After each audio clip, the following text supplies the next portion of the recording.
Good morning everybody, we're back in Swaddling Coat.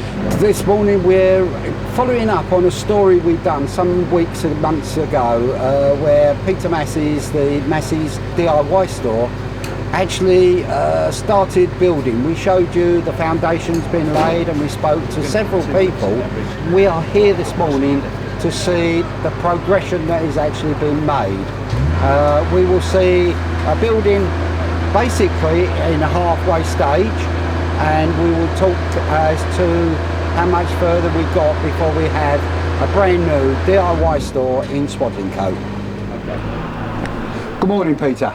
Good morning, Pat. How are you today? I'm very well. It doesn't seem like 5 months since we last stood here, does it? No, it doesn't. I mean, I can't remember quite what the weather was like. I think we'd done the last interview in the rain. We did indeed. But since then, the weather has been absolutely superb. It's helped the builders tremendously. We've been able to crack on with the job. It's coming on really nicely. Well, I've been watching it as I've been passing, and it's growing and it's growing and growing. And us at Burton TV News thought we'd better come and see how the progress is going.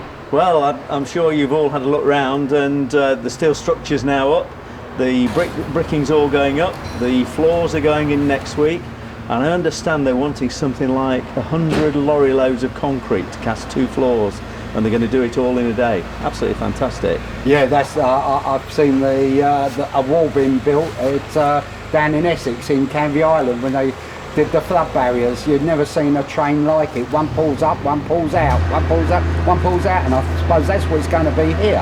I think it is, yeah, and the steelwork went up in the same fashion. 1 minute there was just some holes in the floor filled with concrete. A week later the whole structure's up. I think the next job is to build the office block on the front, then all this front is going to be all glazed.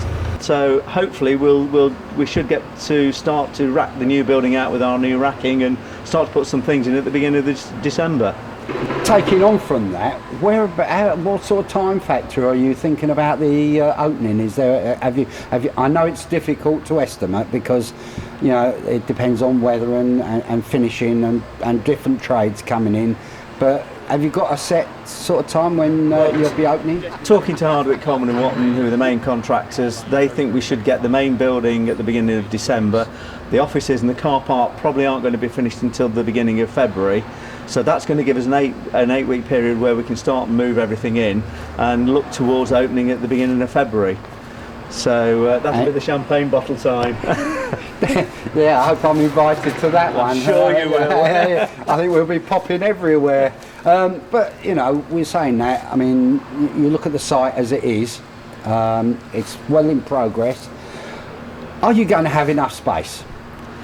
We will for the first 6 months, but of course, like everything else, when you buy a garden shed, you buy the biggest and within 6 months you've filled it, and this is going to be my garden shed. I think within a year we're going to be wishing we'd built 3 stories instead of 2 stories. Yeah, it's always the way, isn't it? But as before, we wish you every success with it, and we're looking forward to coming back possibly for the grand opening and the ribbon cutting. I'm sure you'll be there, Pat. Thank you very much for coming. That's all we want to see. As you can see, we are mostly watertight. The particular elements of cladding are to be installed early part of October, giving us a complete watertight building, but we're going around putting the gutters on, the downpipes will be on in the next week or so. Concrete floors will go in next week, and we are now starting external works around the building to get the paving in and the tarmacking in the driveways. We have somewhere in the region of 400 cube of concrete to go into the building. 400 cube of yes, concrete? Yeah. And how long are you going to take? A week to put that down? Well, actually, the concrete itself will go down in 2 days. In 2 days? Yeah, there'll be a gang on the top floor which will pour and float in 1 day, working into the late hours to get a nice finish on it. And then the next day they'll come down. Hang on, to the ground floor. it took me nearly 4 hours to lay a concrete path for my garage. Yeah. So, and that was only a few yards. Yeah, these guys that come in and do this are top-notch professionals, and they do this day in, day out. We are as a company supported by a good site team. We've got Rob on site full time running the actual project for us. A good band of tradesmen, which we have the guys that work for us direct have been with us for many years. and the subcontractors generally, we keep a good relationship and a repeat business with them to ensure that we understand how they work, they understand how we work, and we're happy with the product we get. So all in all, it's hopefully a nice, well-oiled machine that will produce what Andrew and Peter are looking for as a builder. The steel frame is a significant value part of the project, but a large amount of that work is done off-site. It's all manufactured as a big Meccano set. Comes to site and they can put a building of this size in a week, which from a public passing by perspective is fantastic, because they see it sort of shoot up really quickly. Yeah. The guys go round, get the cladding on, and it really finishes the building off nicely. I mean, this is a fantastic example of a local company growing and investing in the area. It will help the area in terms of raising confidence, bring new jobs.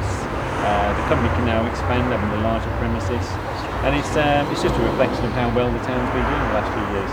Yeah, and I believe, if I'm not mistaken, that nearly everything that has been done, like from the design to the build to the products and various things, all come from within the South Derbyshire district. Yeah, I mean, we were just chatting to the contractor, who's based literally just down the road. And the company itself is obviously well embedded in the local construction industry. So no, it's fantastic to see. Yeah, and I mean, it just shows you just over the years how South Derbyshire has developed and become quite well known throughout the country. Yeah, absolutely. The town's got a real cluster of construction-based businesses. We all know about Bison and Keystone Lincolns, but also on the retail side as well, which we can see here. And they've grown as the town has grown, and they've brought new investments and new jobs to the area. The town's grown over the past decades, been one of the fastest growing parts of the country. We have further sites both for housing and business development where we can accommodate large scale further growth and continue to see the town prosper. Yeah, I'm glad you said that South Derbyshire is, I believe, something like the fourth fastest in the country. It's quite extensive, and I believe that unemployment here is not bad either. No, unemployment in August was down to 1.8%, so we're back down to the levels it was before the recession in 2008, and we're second lowest in Derbyshire, so no, it's looking very positive. Well, there you go, you've got the story from Swaddling Co. It's looking very bright for them.